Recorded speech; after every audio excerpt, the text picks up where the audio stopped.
sin un patrón claro. Atacaba jóvenes, ancianos, mujeres, hombres, sin distinción. Violaba, torturaba, asesinaba y dejaba atrás un escenario salido del infierno. La policía no lograba detenerlo, la prensa no podía explicarlo y la sociedad entera vivía paralizada por el miedo. Su nombre era Richard Ramírez, pero para el mundo era The Night Stalker.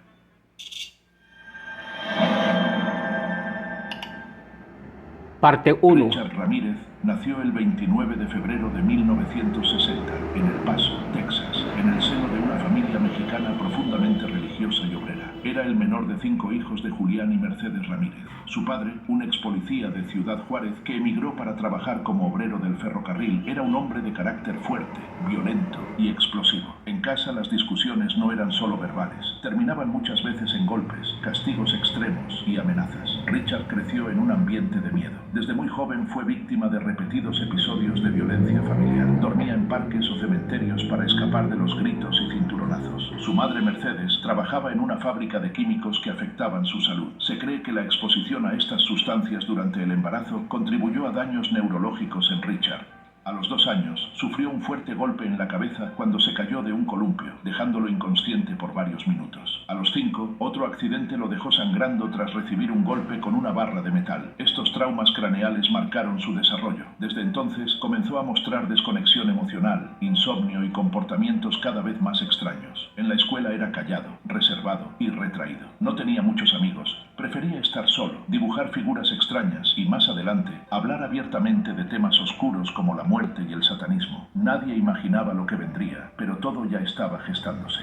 La figura que más lo marcó fue la de su primo Miguel Ramírez. Era un veterano de Vietnam, profundamente trastornado. Cuando Richard tenía apenas 12 años, Miguel regresó de la guerra y comenzó a pasar tiempo con él. Le mostraba fotografías de mujeres que había violado y asesinado. Le enseñaba cómo usar armas, cómo matar, y le hablaba del poder del miedo. Fue Miguel quien introdujo a Richard al mundo del horror real. Fumaban juntos, hablaban de la guerra, de sangre, de sexo, de muerte. Richard lo veía como un modelo a seguir, pero todo explotó una tarde de 1973, cuando frente a los ojos del joven Richard, Miguel le disparó a quemarropa a su esposa durante una discusión. La mató en la cocina, con total frialdad. Richard tenía apenas 13 años.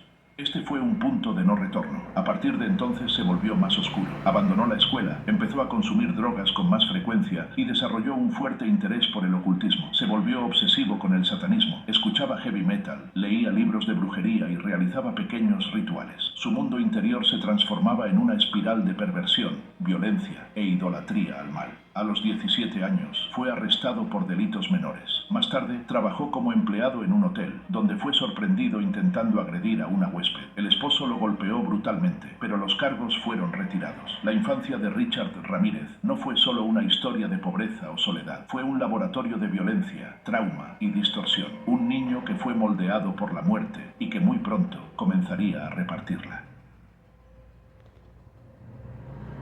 En 1982, Richard se trasladó a California, Los Ángeles, sin familia, sin rumbo fijo, durmiendo en moteles de mala muerte, robando para sobrevivir y alimentando sus fantasías más oscuras. El sur de California estaba a punto de convertirse en su campo de caza. El sol ardía sobre Los Ángeles aquel verano de 1984. Era la época del glam rock, las luces de neón y los vecindarios con puertas sin llave. Nadie imaginaba que en ese mismo escenario urbano comenzaría uno de los capítulos más oscuros de la historia criminal de Estados Unidos. Un nuevo depredador caminaba entre ellos, un joven de mirada hundida, vestido de negro, devoto del caos y de Satán. Se llamaba Richard Ramírez, al que pronto llamarían el Night Stalker.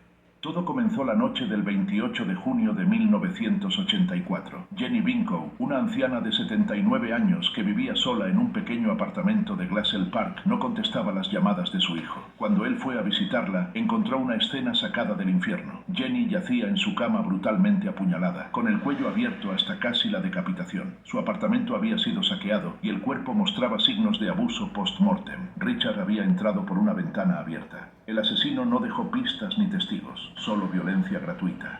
Durante meses, el asesino desapareció, como si la ciudad lo hubiera soñado. Pero el 17 de marzo de 1985 volvió a atacar, y esta vez dejó una huella. María Hernández estaba llegando a su casa cuando un hombre con una gorra oscura y mirada vacía le apuntó con una pistola. Él disparó, pero la bala impactó en las llaves que María sostenía y se desvió. Ella cayó al suelo fingiendo estar muerta. Mientras tanto, Richard entró a la casa y encontró a su compañera, Daily Okazaki, de 34 años. Daily trató de esconderse, pero él la sorprendió y le disparó en la frente, realizando una fría ejecución. Después de esto huyó, pero el destino no había terminado con él esa noche. Apenas una hora más tarde, en Monterrey Park, encontró a Tsai Lian Yu, de 30 años, que llegaba en su auto. La obligó a conducir a un lugar aislado. Allí le disparó en el pecho y la dejó morir al costado del camino. 3 mujeres, una noche, 2 asesinadas, y la policía aún no sabía que se enfrentaba a un solo hombre. 10 días después, el 27 de marzo de 1985, Richard atacó de nuevo. Vincent y Maxine Zasara. Él tenía 64 años y ella 44. Richard entró por la parte trasera y encontró a Vincent dormido. Le disparó en la cabeza y luego fue por Maxine. Ella se resistió. Buscó un arma escondida bajo la cama, pero Richard la desarmó. Furioso, la apuñaló múltiples veces. Luego tomó un cuchillo de cocina, le arrancó los ojos y los guardó en una caja de joyas como trofeo. Las paredes estaban manchadas de sangre. Aquí, por primera vez, comenzó a dejar símbolos, pentagramas, invocaciones. Esto no se trataba solo de matar, era un ritual. El 14 de mayo, el horror regresó a Monterrey Park. William Doyle, de 66 años, fue sorprendido en su cama. Recibió un disparo en la cabeza. Su esposa Lily, paralizada en silla de ruedas, fue violada mientras su esposo agonizaba. Antes de irse, Richard la obligó a jurar por Satanás que no alertaría a la policía. William murió más tarde en el hospital. La policía empezaba a conectar los puntos. Un intruso que entraba de noche, mataba, violaba, robaba y hablaba del diablo. El 29 de mayo atacó a 2 hermanas, Mabel, de 83 años, y Florence Lang, de 81. Les destrozó el cráneo con un martillo, las ató con cables y luego, con lápiz labial, les dibujó pentagramas en los muslos y en las paredes. La brutalidad aumentaba. No había patrón en edades, género o nivel económico, solo oscuridad. Al día siguiente, irrumpió en la casa de Carol Kyle, de 42 años. Ató a ella y a su hijo con esposas. Luego la violó repetidamente, siempre amenazando con matar al niño si gritaba. No la mató. Al parecer, a veces le bastaba con el terror, pero eso no duraría.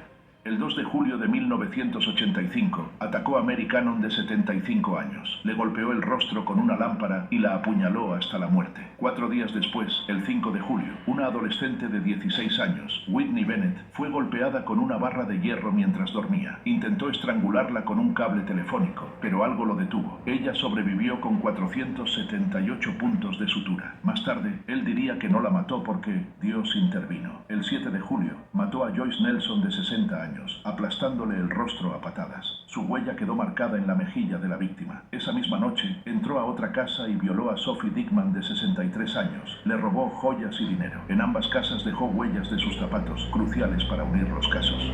El 20 de julio, entró en la casa de Max y Lela Canading. Les disparó a ambos en la cabeza con una pistola calibre 22 mientras dormían. Nada ritual, solo rápido, letal y silencioso. Días después, el 6 de agosto, disparó a Christopher Peterson y a su esposa Virginia mientras dormían. Ambos sobrevivieron milagrosamente, sumando otro testimonio valioso para la policía. El 8 de agosto, asesinó a Elías Abowad y luego violó a su esposa Sakina, obligándola a confesar su devoción por Satanás. El 18 de ese mismo mes, se trasladó a San Francisco. En la casa de Peter y Barbara Pan, ejecutó a Peter con un disparo en la sien. Luego violó y asesinó a Barbara. Escribió Jack the Knife y un pentagrama en la pared con lápiz labial rojo. Dejó claro que esto no era solo una serie de crímenes, era una declaración de guerra al orden, a Dios, a la vida misma.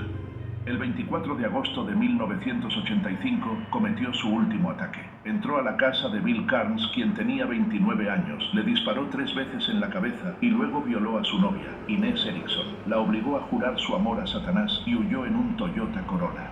Con lo que Richard no contaba era que aproximadamente una hora antes de lo sucedido con Bills, James Romero, de 13 años, escuchó a alguien en el patio trasero de su casa. Romero vio a Ramírez salir de su patio por una puerta lateral. Gracias a él, se pudo obtener una descripción del auto y parte del número de la placa. Fue entonces que la policía tuvo su primer avance en el caso del acosador nocturno.